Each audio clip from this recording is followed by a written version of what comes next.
So why do we need to ventilate?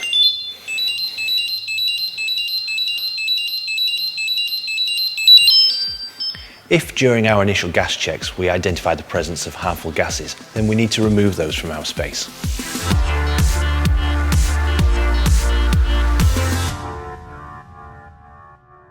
So simply opening our space up can be a form of ventilation.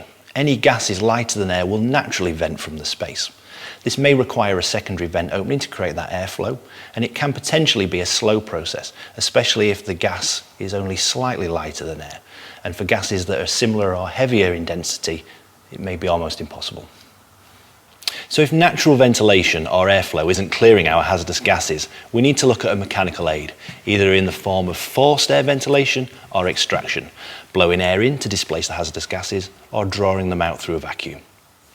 So as we've discussed, natural ventilation is only effective for removing gases that are level with our entry point, and it may require a secondary vent opening, which makes ventilation time slow.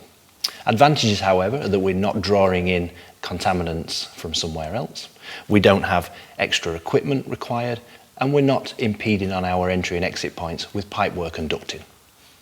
Forced ventilation blows air into our confined space, creating a positive pressure and forcing any hazardous atmosphere out. At the same time, introducing fresh, clean air into the space. This not only removes unwanted gases, but can also help to reduce heat.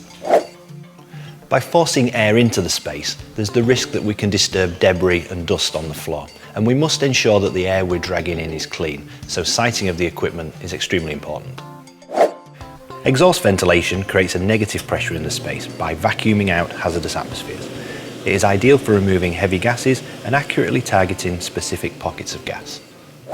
The disadvantages of creating a negative pressure in the space is that air will rush in to fill the vacuum, and we need to ensure that this is clean and uncontaminated air, and we're not drawing in contaminants from elsewhere. Ideally, forced and extraction ventilation should be used in conjunction with each other, and it's worth noting that all mechanical ventilation creates a trip hazard and can compromise entry and exit points.